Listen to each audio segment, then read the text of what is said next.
Wuss, wuss, wuss. Wuss, wuss, wuss. What are you meowing at?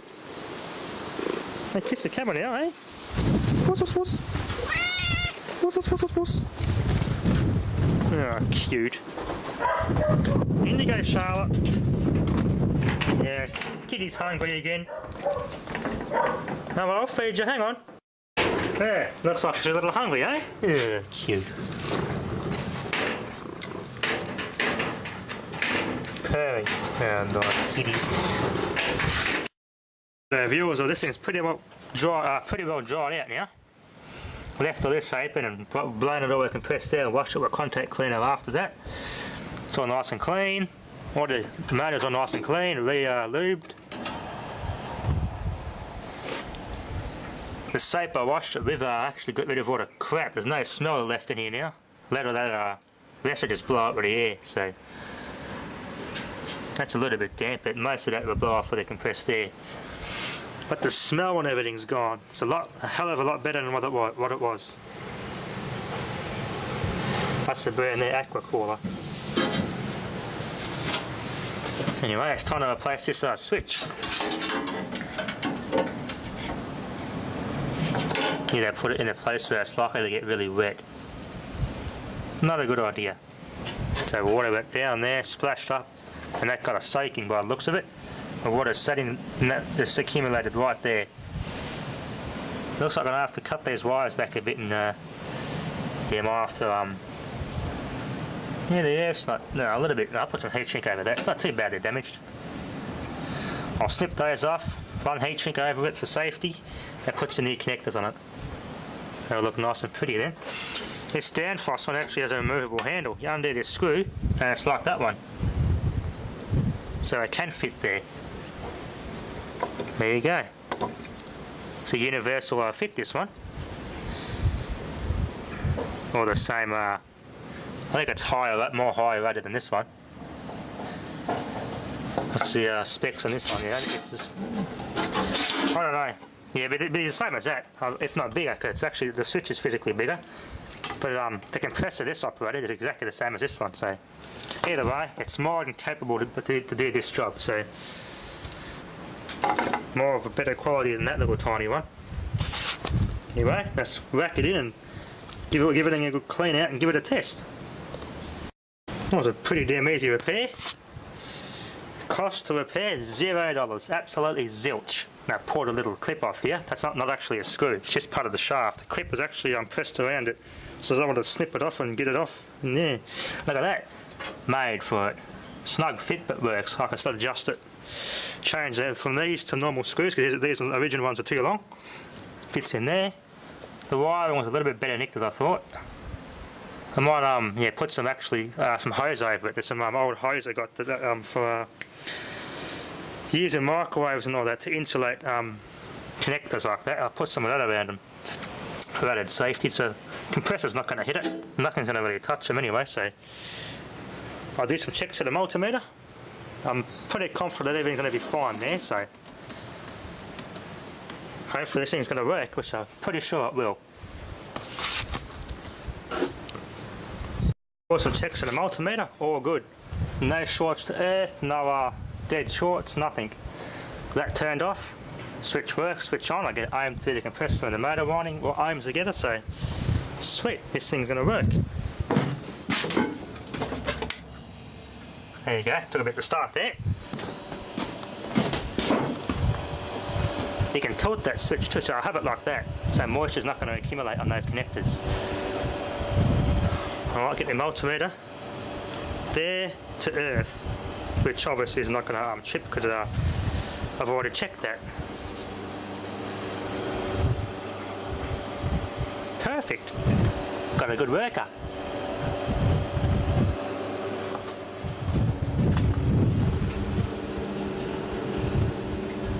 Huh.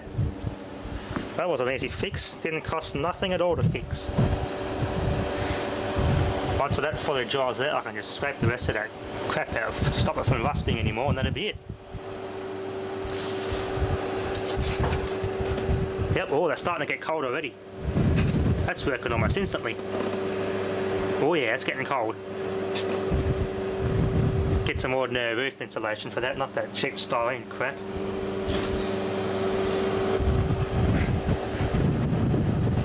Yeah, it's a good little worker.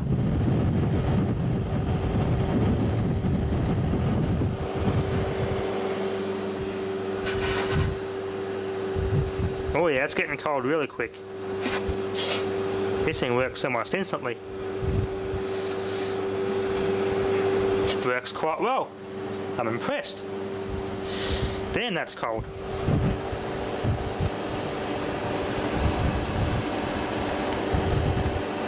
Yeah. Definitely smelling and looking a lot better though, that's for sure. Because this styrene's been chewed away, it's not going to be quite as efficient because half the insulation's been chewed off, but if I could find some roof insulation, rip all that crap off and just put roof insulation around it. This styrene's just a cheap and nasty way of doing it. And it was just sitting there, floating around anyway. It should be secured. So I've got a small tank, so that's probably at least 3 litre cylinder to cool. Obviously not going to work because I haven't got any water hooked up to it.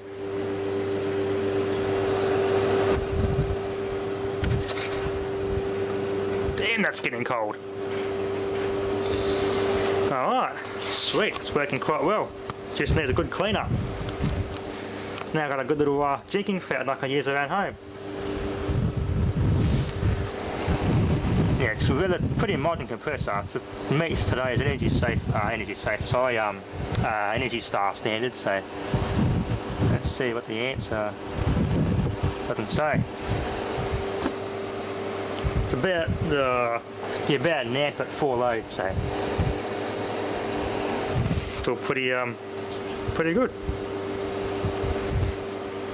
They've got an energy friendly little water cooler here. Takes less time to cool water than putting a bottle of water in the fridge waiting for it to cool like that.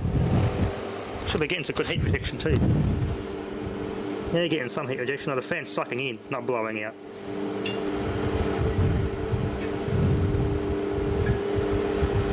Yeah, works quite well. Just needs a good clean up. Sweet. NSF brand tap brand. I think that's a brand. I think that could be a standard. I see that a lot of valves and taps. NSF. I think it's just some sort of standard this thing meets. Yeah, it cleaned up quite well. Let's have a close look at this whole heap of crap here. It's a basic switch, this one. Basic defrost or cutout switch. Yeah. Allowed water to just sit in there and become a bit zappified and smokified at its content. So this only happened because this drinking fountain was always getting wet. So that's why this happened. Normally this probably wouldn't happen in a normal if this thing was installed in a clean office, a dry environment, this would have been fine, but because this thing was in where it was getting splashed all the time and a bit of overspray from water, that's why this failed. Let's get a close look at this, better read this thing. Foshan Tongbao Co Limited. It is a 5, 4, 4/8 and 6 amp switch at 250 volts. RoHS compliant, so don't know if it would use R134A in that little board-on tube. It's something bloody, probably R600A or something that complies with the Greenie regs. Let's open this switch up a bit. These contacts in there are pretty toasty. Yeah, it got quite hot there. Almost started the fire. Alright, let's open this thing up. Alright, screwdriver, do this on camera here. Get the screwdriver, pliers.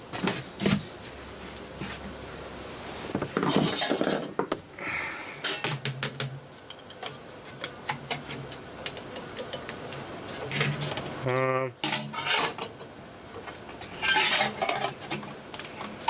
everything's half melted together here. There we go. It's apart. Separate the electric side from the mechanical part. Ooh, there's bugs and everything in there. Oh yeah. They're little bloody ants. Little ants have gotten in there. Damn. Ants in the bloody switch contacts at 240 volts. I bet they'll, yeah, I bet they would have regretted that. That's one anti-switch. Oh, the other terminal half came out, so let's see if I can get this thing to move a bit here. That is pressed there. It's kind of rotted together. It's all buggered. That pressed up against that.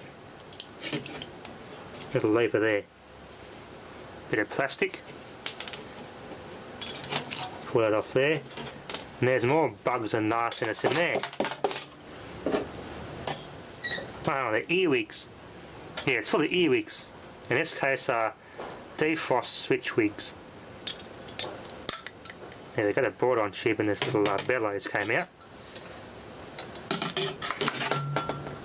I bet they would have actuated pressed down like that. So I'll press like that onto it. And that push up on this little pin here. Push up on that, which closed that. Or opened it in this case. Open, closed. The contacts themselves were alright.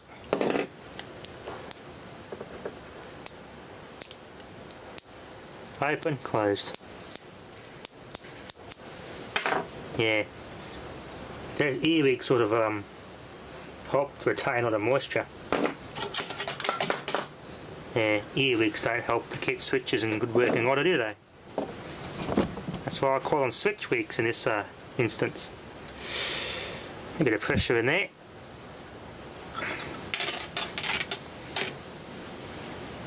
If I cool this thing down, the gas will contract and the pressure will drop down and this will shrink.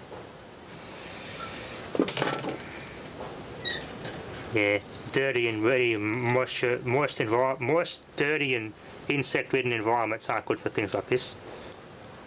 You can adjust it. There's like a little cam in there, another adjustment in there. That moves this thing in and out, which puts more tension on the little lever here, which makes this thing harder to push. So that's how it calibrates the temperature. Pretty simple stuff. Oh well. There we go, much better.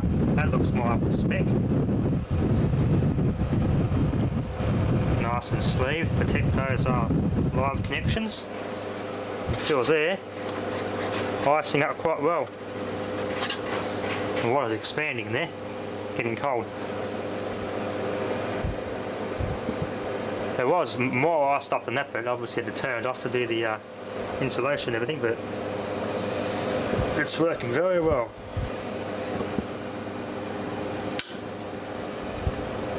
Yeah, the ice expanding.